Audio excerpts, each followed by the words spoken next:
ఒక డౌట్ ఉంది. ఇక్కడ రిజర్వేషన్స్ అనే ఉంది కదా, రిజర్వేషన్స్ అనేటివి ఉన్నాయి. ఫ్రెండ్షిప్ కి, లవ్ మ్యారేజెస్ కి క్యాస్ట్ ఫీలింగ్ లేని, చదువుకునేటప్పుడు జాబ్స్ వచ్చేటప్పుడు రిజర్వేషన్స్ అంటున్నారు.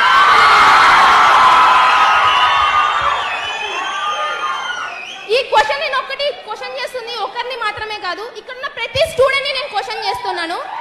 ఫ్రెండ్షిప్ చేసేటప్పుడు నో క్యాస్ట్ అన్నారు, లవ్ చేసేటప్పుడు నో క్యాస్ట్ అన్నారు, లవ్ మ్యారేజ్ చేసేసుకున్నప్పుడు ఫ్రెండ్స్ ఉన్నారా మాకు క్యాస్ట్ ఫీలింగ్ లేదు అన్నారు. అదే ఒక ఓసీ స్టూడెంట్ ఎగ్జామ్ ఫీజు కట్టలేక, జాబ్ల కాడ అప్లికేషన్ ఫీజులు లేక బయట నిలబడిన రోజులు చాలా ఉన్నాయి సార్. ఒక ఓసీ స్టూడెంట్ కి జాబ్ లేక బయట ఉంటున్నారు కేవలం రిజర్వేషన్స్ వలన. ఆ రిజర్వేషన్స్ ఎందుకు? ఇంకో క్వశ్చన్, ఇండియా ఇప్పటికే డెవలపింగ్ కంట్రీగా ఉంది, ఎందుకు? ప్రతి ఒక్క గవర్నమెంట్ సెక్టార్స్లలో రిజర్వేషన్ అనేది ఖచ్చితంగా ఉంది. ఓసీ స్టూడెంట్స్ కి 1000 రూపీస్ అప్లికేషన్ ఫీ ఉంటాయి కదా, అదర్ క్యాస్ట్ వాళ్ళకి 250-300 రూపీస్ ఉంది. ఏ ఓసీల పేదవాళ్ళు లేరా? మేము కొన్ని బ్యాక్వర్డ్ ఎకనామీ, మాకు రైట్స్ ఉన్నాయి గవర్నమెంట్ జాబ్స్ తెచ్చుకోనికి, కానీ మాకు ఎందుకు ఇవ్వడం లేదు? గవర్నమెంట్ సెక్టార్స్ లో ఒక సెక్టార్ ని కనుక చూసుకుంటే గన ఆల్మోస్ట్ అందరూ ఓసీ కన్నా మిగతా క్యాస్ట్ వాళ్ళే ఉన్నాయి. క్యాస్ట్ ఫీలింగ్ గురించి నేను మాట్లాడడం లేదు సార్. ఇక్కడ నేను క్వశ్చన్ చేస్తుంది ఏంటంటే, ఒకప్పుడు అంబేద్కర్ చేశారు, ఎందుకు? ఒకప్పుడు చాలా డిఫరెన్సెస్ ఉన్నాయి, కానీ ఇప్పుడు ఆ డిఫరెన్సెస్ లేవు. ఇప్పుడు చూస్తే ఒక ఓసీ క్యాండిడేట్, ఒక ఎకనామికల్ గా బ్యాక్గ్రౌండ్ ఉండేది ఎవర్రా అంటే ఖచ్చితంగా ఒక ఓసీ క్యాండిడేట్. అది రెడ్డిస్ అనే ఉంటారు, వైశ్యాస్ అనే ఉంటారు, ఏ ఓసీ క్యాండిడేటే ఉంటాడు. ఎందుకంటే ఒకప్పుడు మేము రిచ్ ఉండొచ్చు, ఇప్పుడు లేరు అది సిచ్యువేషన్.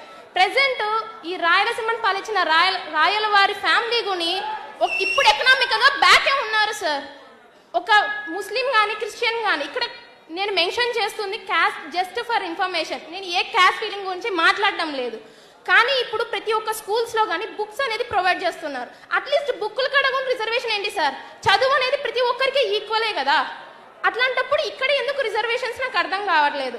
ఒక గవర్నమెంట్ సెక్టార్లో తీసుకుంటే గన, ఒక గవర్నమెంట్ సెక్టార్లో జస్ట్ ఫర్ ఒక పై అథారిటీ పీపుల్ చూసుకుంటే మోస్ట్లీ చాలా మంది బ్యాక్వర్డ్ కాస్ట్ వాళ్ళే ఉంటారు. ఎందుకు మీకే వస్తున్నాయి జాబ్స్ అంటే వీఆర్ ఫ్రమ్ రిజర్వేషన్. అది రిజర్వేషన్ అనేది గర్వంగా చెప్పుకుంటున్నారు, మాకెందుకు రిజర్వేషన్స్ లేవు సార్? నిజంగా చెప్పాలంటే నేను ఒక BTech final year student sir, Srinivasa institution నుంచి వచ్చాము. ఇక్కడ ఏంటంటే మొన్న రీసెంట్గా మేము గేట్ ఎగ్జామ్కి అప్లికేషన్ కట్టాము. Application fee 1500 sir for OC candidates. For girls రిజర్వేషన్కి 750 రూపీస్ సార్. నెక్స్ట్ కేటగిరీ వాళ్ళకి 500 రూపీస్ సార్. అప్లికేషన్ ఫీ మాత్రమే. ఏం సార్ మా ఓసీలలో పేదవాళ్ళు లేరా? మేము అంత స్తోమత కట్టుకోలేం సార్. At least girls